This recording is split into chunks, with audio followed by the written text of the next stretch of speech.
ونتوكل عليه ونعوذ بالله من شرور أنفسنا ومن سيئات أعمالنا من يهده الله فلا مضل له ومن يضلل فلا هادي له ونشهد أن لا إله إلا الله وحده لا شريك له ونشهد أن سيدنا وسندنا ونبينا وشفيعنا وهادينا ومرشدنا ومقوانا وملجانا ومولانا محمدا عبده ورسوله صلى الله تعالى على آله وأصحابه وأزواجه وذرياته وبارك وسلم تسليما كثيرا كثيرا. أما بعد فأعوذ بالله من الشيطان الرجيم. بسم الله الرحمن الرحيم. شهر رمضان الذي أنزل فيه القرآن هدى للناس وبينات من الهدى والفرقان فمن شهد منكم الشهر فليصم ومن كان مريضا أو على سفر فعدة من أيام أخر يريد الله بكم اليسر ولا يريد بكم العسر ولتكملوا العدة ولتكبروا الله على ما هداكم ولعلكم تشكرون. قال النبي صلى الله تعالى عليه وسلم من صوم رمضان إيمانا واحتسابا غفر له ما تقدم من ذنبه أو كما قال عليه الصلاة والسلام. صدق الله مولانا العلي العظيم وصدق رسوله النبي الكريم ونحن على ذلك من الشاهدين والشاكرين والحمد لله رب العالمين. اللهم صل على سيدنا محمد وعلى آل سيدنا محمد وبارك وسلم. اللهم صل على سيدنا محمد وعلى آل سيدنا محمد وبارك وسلم. اللهم صل على سيدنا محمد وعلى آل سيدنا محمد وبارك وسلم. گزشتہ جمعے کو یہ باتیں آپ کو بتلائی تھی کہ اللہ تبارک تعالیٰ نے ہم پر کتنا بڑا احسان فرمایا کہ ہماری زندگی میں اللہ نے ہمیں رمضان المبارک کا مقدس مہینہ عطا فرمایا. تو یہ بھی آپ کو سمجھانے کی کوشش کی تھی کہ اللہ تبارک تعالیٰ بندوں سے بڑے پیار فرماتے ہیں. اسی پیار کا ایک یہ بھی نشانی ہے کہ رحمت حق بہانہ می جوید کہ اللہ تبارک تعالیٰ ہم بندوں کی مغفرت کے بہانے تلاش کرتا ہے. وہ کبھی رمضان دے دیتا ہے, کبھی جمعہ عطا فرماتا ہے, کبھی شب قدر, کبھی شب برات, کبھی تاخرات. اگر اللہ تبارک تعالیٰ کو معاف کرنا نہیں ہوتا نا تو یہ اتنے بڑے بڑے آفر نہیں کرتا ہے. دیکھو جب سال گزرتا ہے ایک مرتبہ دکاندار لوگ وہ سیل ڈالتے ہیں, یعنی ہاف قیمت میں, آدھا قیمت میں, پونا قیمت میں, پاؤ قیمت میں لے جاؤ بھائی ہمارا جو ہے سال کا ایک مرتبہ جو ہے آفر ہے آفر.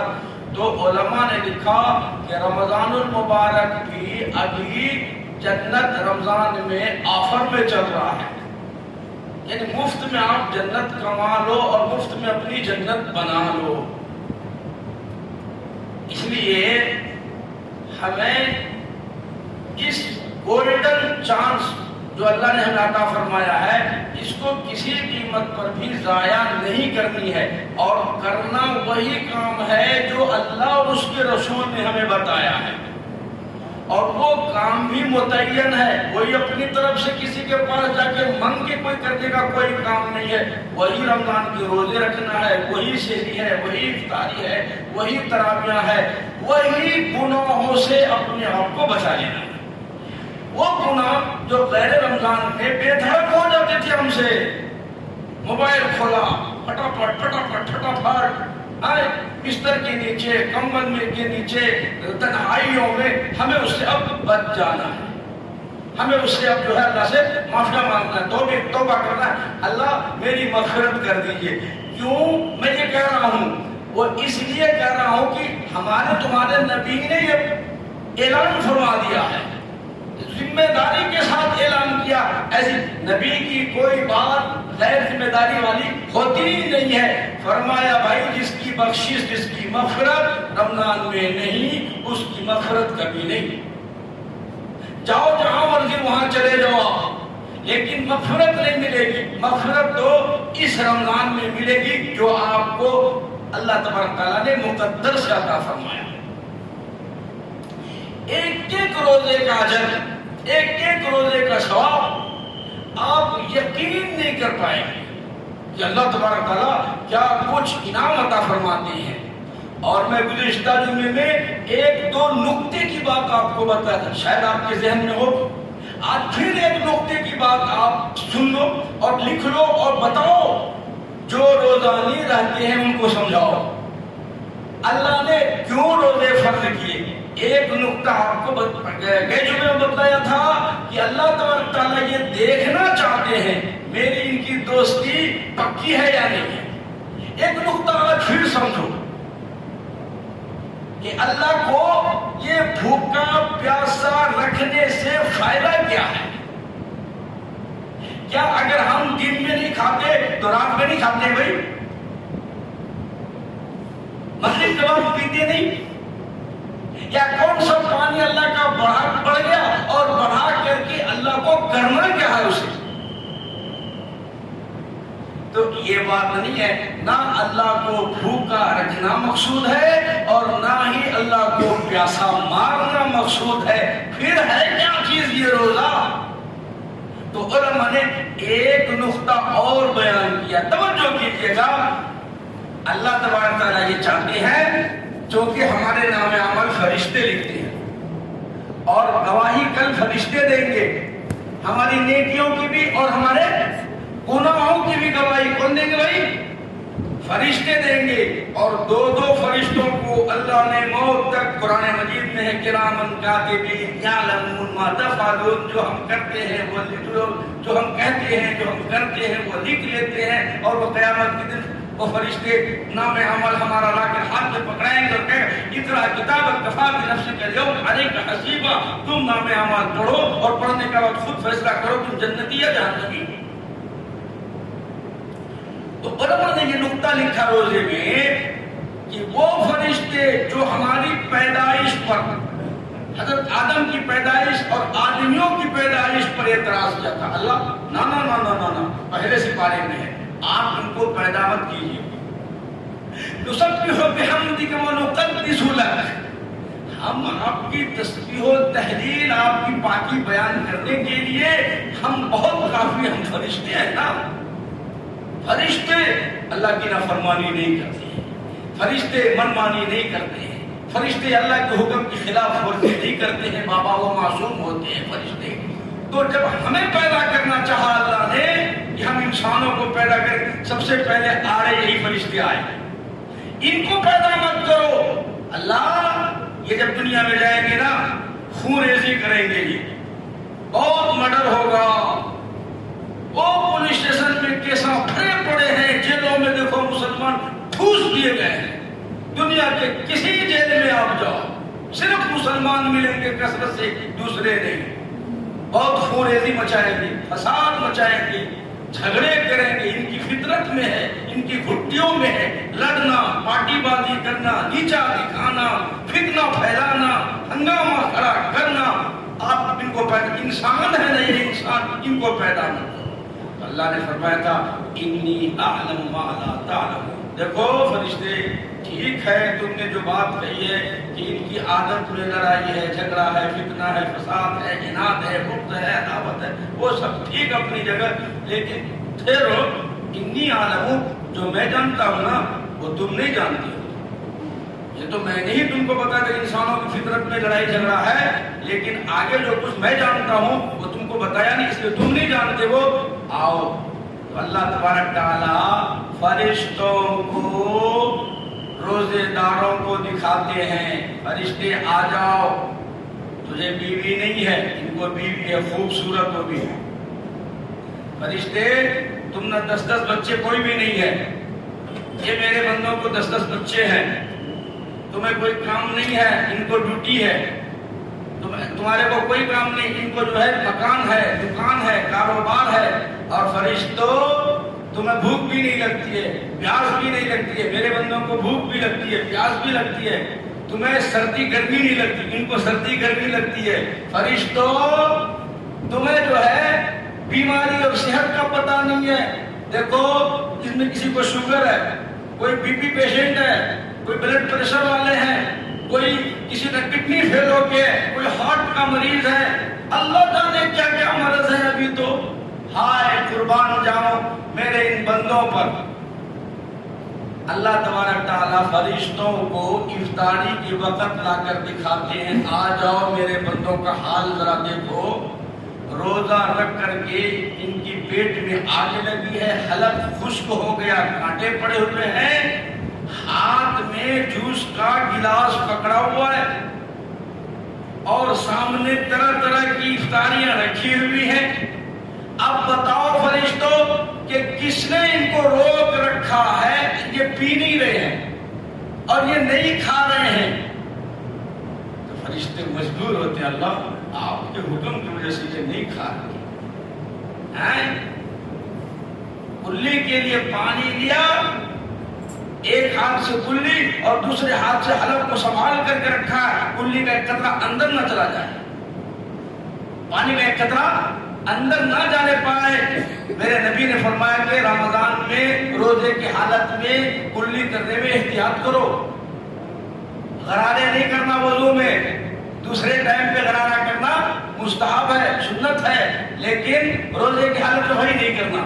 کلی لیا وہیں سے واپس، یوں کیا تو ہو سکتا اندر چلا جائے، احتیاط. تو اللہ فرماتے ہیں منہ میں پانی کا گھونٹ ہے اور ایک ہاتھ سے حلق کو دبا کر کے رکھا ہوا کہ کوئی قطرہ اندر نہ جانے پائے.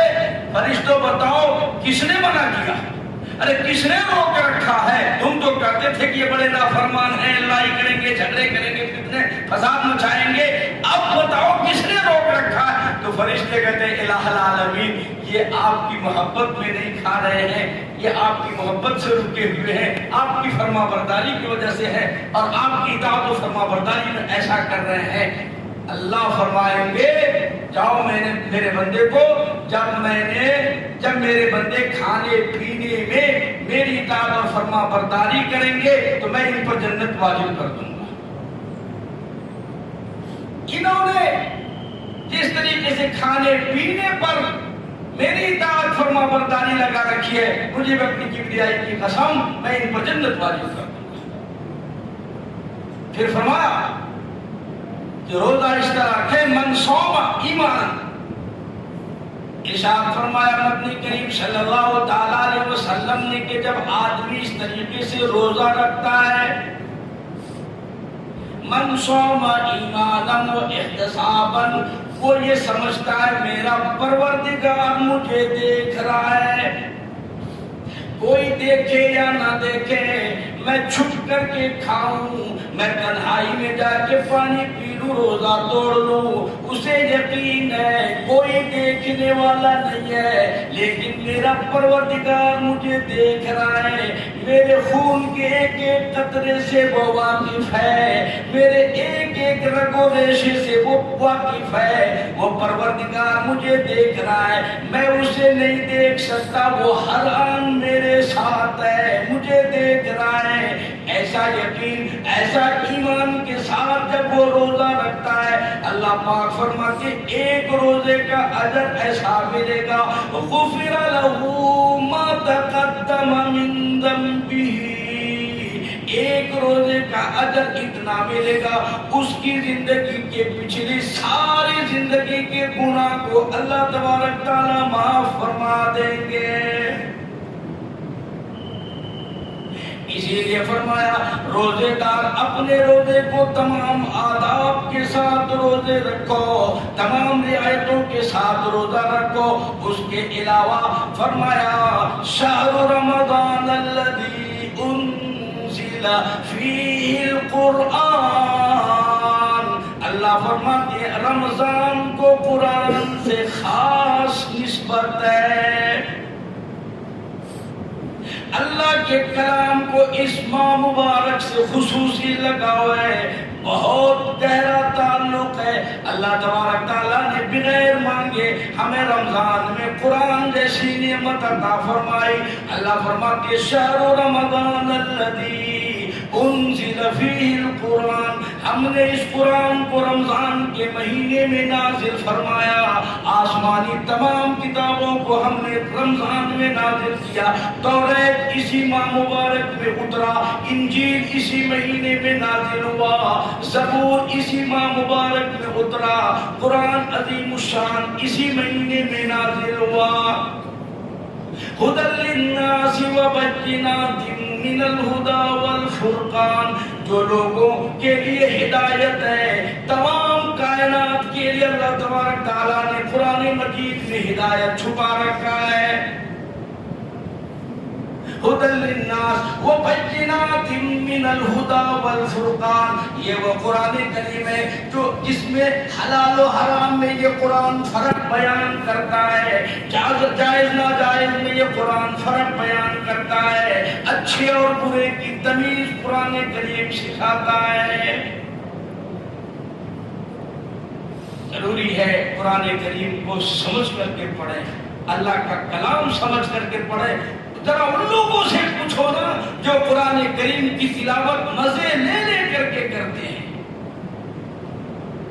جن کی زندگیوں میں قرآن رچ گیا بس گیا، ان کا اٹھنا قرآن، ان کا بیٹھنا قرآن، ان کا چلنا قرآن، ان کا پھرنا قرآن، قرآن کے سوا وہ کوئی بات نہیں کرتے ہیں۔ کتنا عظیم الشان ہوگا وہ بندہ، ہو وہ 15ویں صدی کا نوجوان، ہو وہ بنگلور کا مسلمان، اور وہ اللہ تبارک تعالیٰ سے باتیں کرے۔ حدیث پاک میں آتا ہے کہ جب تک انسان قرآن پڑھتا ہے، جتنی دیر پڑھتا ہے اتنی دیر گویا وہ اللہ تبارک تعالیٰ سے باتیں کرتا ہے۔ اسی لیے فرمایا ادب کے ساتھ پڑھو، احترام کے ساتھ پڑھو، خوب دل لگا کر کے پڑھو، اللہ کا حکم سمجھ کر کے پڑھو۔ امام محمد بن حنبل رحمۃ اللہ علیہ نے قرآن کریم کو سمجھ کر پڑھا، عشق کے ساتھ پڑھا، محبت کے ساتھ پڑھا۔ علماء کرام نے لکھا ہے امام محمد بن حنبل رحمۃ اللہ علیہ کو اللہ تبارک تعالیٰ کی دنیا میں 99 مرتبہ اللہ پاک کی زیارت نصیب ہوئی۔ 99 90 پر 9 ایک کم 100 مرتبہ امام احمد بن حنبل نے اسی دنیا میں اللہ کی زیارت کی ہے، اللہ سے ملاقات کی ہے۔ اب آپ سوچ رہے ہوں گے کہ امام احمد بن حنبل کوئی بہت بڑا بادشاہ ہوگا جس کی وجہ سے اللہ کی زیارت ہوتی ہوگی، یا کوئی بڑا امیر کبیر آدمی ہوگا، یا پھر کوئی بڑا حسین و جمیل خوبصورت ہوگا، اللہ بھی قریب آ جاتا ہوگا، زیارت ہو جاتی ہوگی۔ علماء نے لکھا ہے نہ زر کی بات ہے، نہ پر کی بات ہے، نہ تخت شہنشاہی کی بات ہے، بلکہ اللہ کے نام پر اللہ کے لیے کوڑے اور مار کھانے کی بات ہے۔ اللہ کے نام پر مار کھانے کی وجہ سے اللہ تبارک تعالیٰ نے 99 مرتبہ اپنی زیارت کسی دنیا میں کرائی۔ یہ ایسے لوگ تھے، ایسے دیوانے، ایسے مستانے تھے جس کو کہتا ہے کہ بہت مشکل سے ایسے لوگ پیدا ہوا کرتے ہیں، بڑے مشکل سے ایسے لوگ ملا کرتے ہیں۔ امام احمد بن حنبل رحمۃ اللہ علیہ قرآن کریم کی تلاوت کرتے ہیں۔ مامون الرشید کا زمانہ اور دور ہے، قرآن مجید میں اختلاف پیدا ہوا، مخلوق ساری کی ساری کہنے لگ گئی یہ اللہ کا کلام مخلوق ہے، فنا ہونے والی کتاب ہے۔ امام احمد بن حنبل نے سمجھایا او لوگو اللہ کا کلام ہے، جیسے اللہ میرے باقی ہے اس کا کلام بھی باقی ہے، یہ مخلوق نہیں ہے، خالق کا کلام ہے۔ کہتے کہ بڑی مدت سے ساقی بھیجتا ہے ایسا مستانہ، بڑی مدت میں ساقی بھیجتا ہے ایسا مستانہ، وہ بدل دیتا ہے جو بگڑا ہوا دستور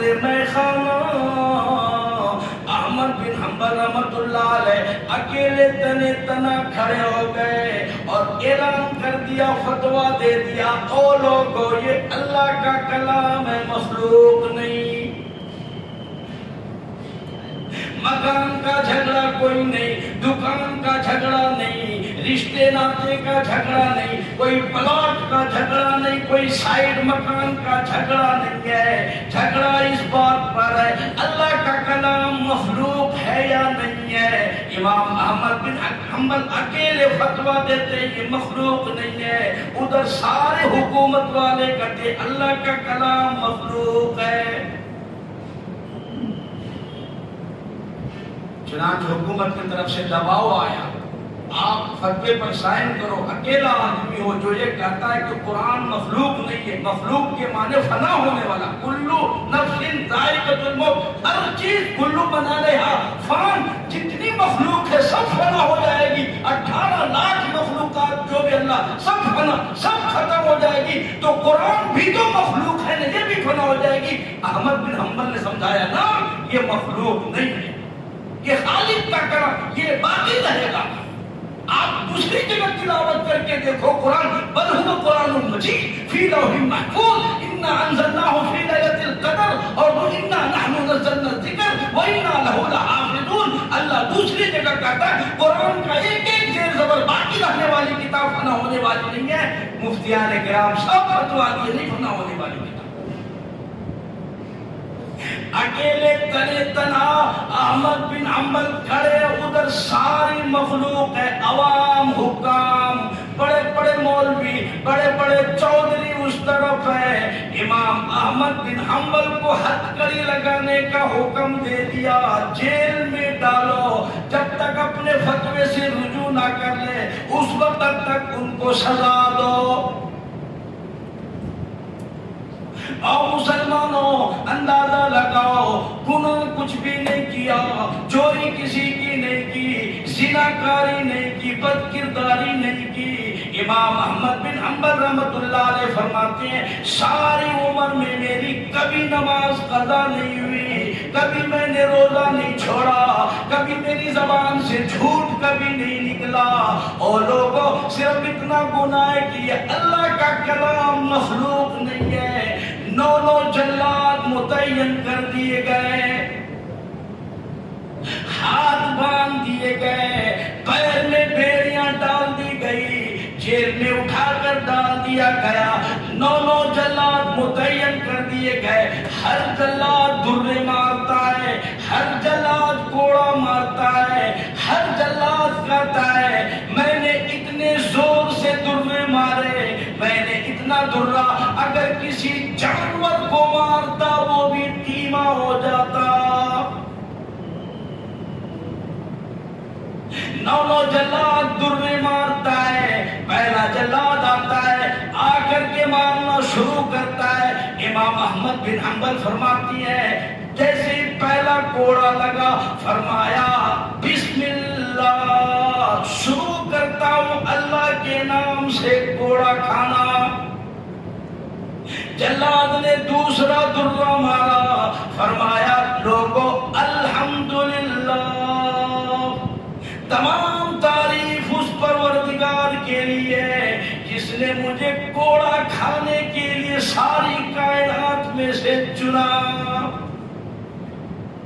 الحمدللہ رب العالمین، ساری کائنات کو وہ کھلاتا ہے، وہ پلاتا ہے، وہ پاک پروردگار فیصلہ کرتا ہے۔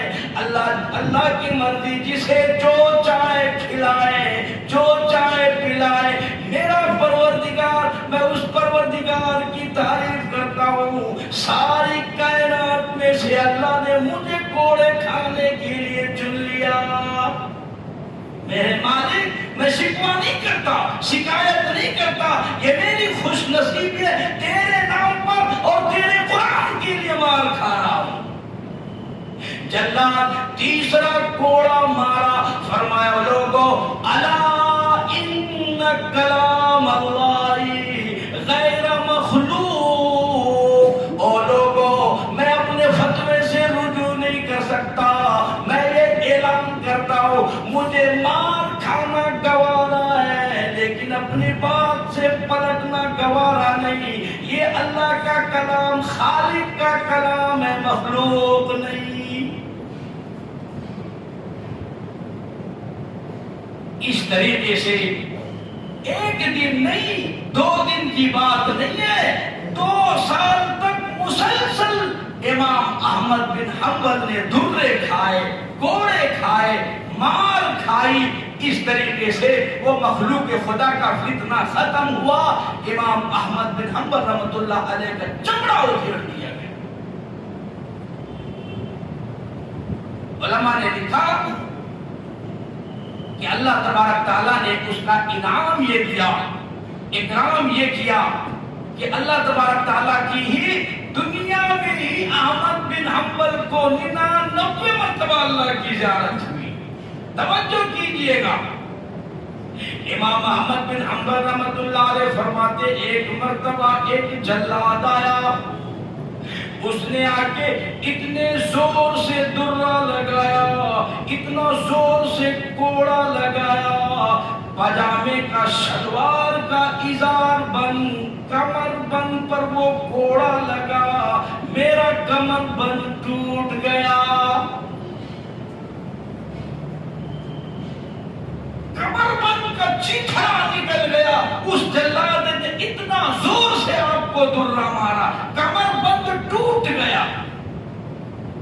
ادھر درے پڑتی ہے، ادھر پاجامہ شلوار دھیرے دھیرے نیچے کو سرکنے لگا، ازار بند ٹوٹ گیا، کمر بند ٹوٹ گیا، پاجامہ شلوار آہستہ آہستہ نیچے کو سرکنے لگا۔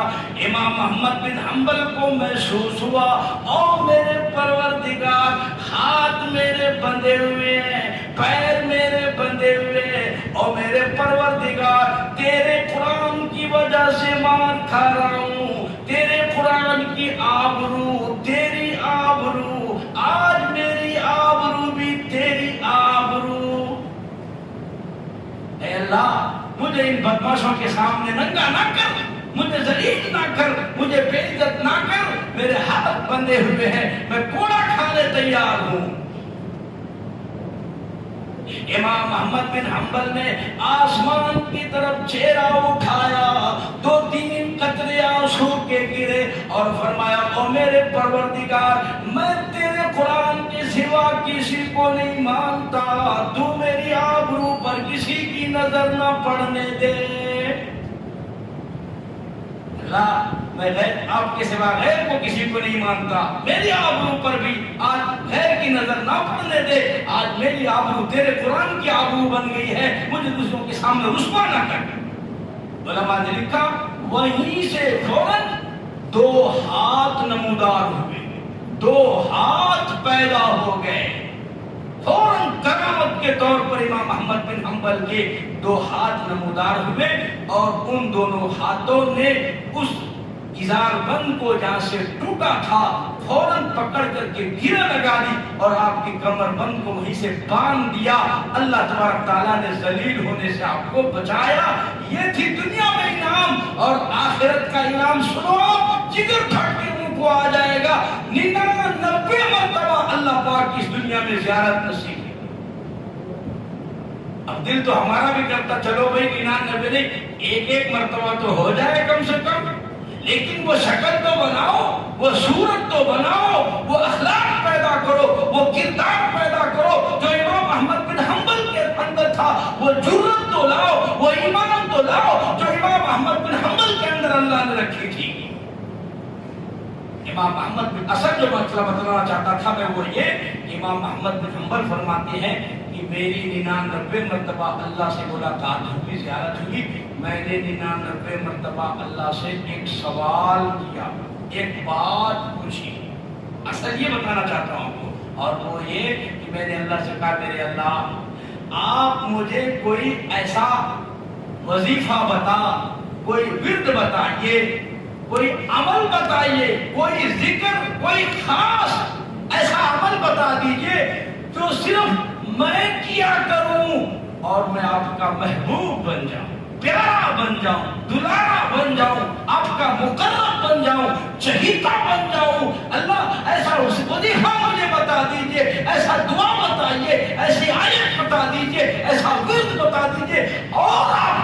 مقبول بن جاؤں اور محبوب بن جاؤں اور آپ کا اور مقرب بن جاؤں. امام احمد نے فرمایا میں نے 99 مرتبہ اللہ سے یہی سوال کیا، ورد بتائیے، ذکر بتائیے، کوئی وظیفہ بتائیے، تسبیح بتائیے. اللہ نے 99 مرتبہ مجھے یہی جواب دیا، احمد بن حنبل میرا قرآن پڑھتا جا، میرا محبوب بنتا جا، میرا قرآن پڑھتا جا، میرا نزدیکی بنتا جا. دنیا میں اس سے اونچا کوئی اور کلام نہیں اور اس سے اونچا درجہ دنیا میں اور کوئی نہیں. آج یہ قرآن بوجھ لگتا ہے. آج تراویح شروع ہوتی ہے، اوپر نیچے دائیں بائیں کھچا کھچ مسجدیں بھری رہتی ہے، امام صاحب کو آنے جانے کے لیے جگہ ختم، نمازیوں کے لیے جگہ ختم ہو جاتی ہے. 2-3 رمضان گزرنے کے بعد سوڈا بوتل فوراً ٹھنڈا پڑ جاتے. کائے کا قرآن، کدھر کا قرآن، مغفرت ہو گئی، چلو. یہ قرآن پڑھنے والے بوجھ لگتے ہیں. ارشاد فرمایا مدنی کریم صلی اللہ تعالی علیہ وسلم نے الرمضان والقرآن یشفعان الی یوم المیزان. رمضان اور قرآن تیری سفارش کریں گے، تیری مغفرت کریں گے. خدا کی قسم قرآن سے بے توجہی نہ برتو، قرآن کریم کو خوب خوب تلاوت کیا کرو، آؤ قرآن مجید کو خوب سنا کرو. اس کے بغیر رمضان نامکمل ہے. اللہ تبارک تعالیٰ نے قرآن پڑھنے والوں کو بڑا اونچا مقام عطا فرمایا ہے، بہت اونچا مقام. آج یہ قرآن والے ہمیں بوجھ لگتے ہیں، آج یہ قرآن والے ہمارے نظروں میں کھٹکتے ہیں. آج قرآن پڑھنے والے امت میں آج گرامی محسوس کی جاتی ہے. میں قسم کھا کر کے یہاں بیٹھ کر کے کہتا ہوں، اگر اللہ تبارک تعالیٰ نے قیامت میں ان قرآن پڑھنے والوں کو ان کی سفارش کا حق دے دیا، جو ہر حافظ قرآن کو اللہ نے وہ حق دیا ہوا ہے، 10 ایسے آدمیوں کی مغفرت کرا دو، 10 ایسے آدمی کو جنت میں لے کے چلے جاؤ جس کے بارے میں اللہ نے اعلان فرمایا یہ جہنم ان پر واجب ہو گئی ہے، جہنم ان پر ضروری ہو گیا ہے. ایسے 10 آدمیوں کو چھانٹ کر جاؤ، جنت میں لے کے چلے جاؤ. ہر حافظ کو اللہ یہ اختیار دے گا، ہر حافظ قرآن کو اللہ یہ حق دے دے گا. اگر قیامت کے دن ان حافظوں کو یہ حق ملا، اللہ تبارک تعالیٰ نے مہربانی کی، تو میں قسم کھا کے کہہ سکتا ہوں ہمارے جیسا بد نصیب اس زمانے میں کوئی نہیں ہوگا. ہمیں افسوس ہوگا ہم نے ان سے دوستی کی کیوں نہیں، ہم نے ان کو اپنا بنایا کیوں نہیں. آج یہ کام آ جاتے، آج میری سفارش ہو جاتی، اس سے بڑا نقصان اور کوئی نہیں ہوگا. ان سے لاپرواہی اور غفلت برتنے میں ان سے دوستی لگاؤ. اللہ ان سے پیار کرتا ہے. اللہ کے یہ نیک بندے ہوتے ہیں جو قرآن کریم کی تلاوت کرتے اور اپنی زندگیوں کو قرآن کے سانچے میں ڈالتے. اللہ ان کو کل اختیار دے گا. ہمارے لیے وہ دن بہت برا ہوگا. اس لیے قرآن والوں سے پیار، قرآن پڑھنے سے پیار کرو، قرآن کی تلاوت خوب کرو. یہ مہینہ آیا اسی لیے ہے خوب کثرت سے قرآن کی تلاوت ہم کریں. مگر کہاں، کبھی تھوکنے کے بہانے، کبھی پیشاب کے بہانے، کبھی وضو کے بہانے، کبھی موبائل کے بہانے، بیچ بیچ میں سے نکل کر کے 4 رکعت میں، 6 رکعت میں، 8 رکعت میں مرغیوں کی طرح اٹھ کے جاتے رہتے ہیں. یہ قرآن کی عزت ہو رہی ہے. قرآن سے زیادہ سفارشی قیامت میں دوسرا کوئی نہیں بنے گا. اللہ کے نبی نے فرمایا وہ اس طریقے سے لڑے گا، جھگڑے گا اپنے پڑھنے والوں کے لیے، آپ حیران ہو جاؤ گے. اللہ سے قرآن جھگڑے گا. کیا سمجھا آپ نے قرآن کو؟ اسی لیے اس مہینے کو قرآن کریم سے خاص نسبت ہے. کم از کم آخری درجہ کم سے کم 30 پارے یا پیچھے پابندی سے سنو اور جتنا ہو سکے تلاوت کرو.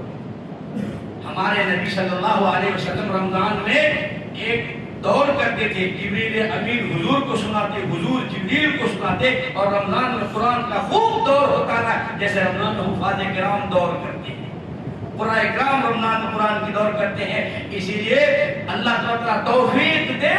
پہلے اگر بہت سخت مجبوری ہے، بہت پریشانی ہے، بہت زیادہ ارجنٹ ہے تو پہلے پہلے ایک ختم قرآن کہیں مستقل سن لو، پھر اس کے بعد وقتاً فوقتاً جہاں ملے تراویح ادا نہ کرو۔ بعض لوگ یہ کہتے 6 دن میں 10 دن میں پڑھ لو، باقی کی چھٹی۔ کس نے کہا چھٹی میں؟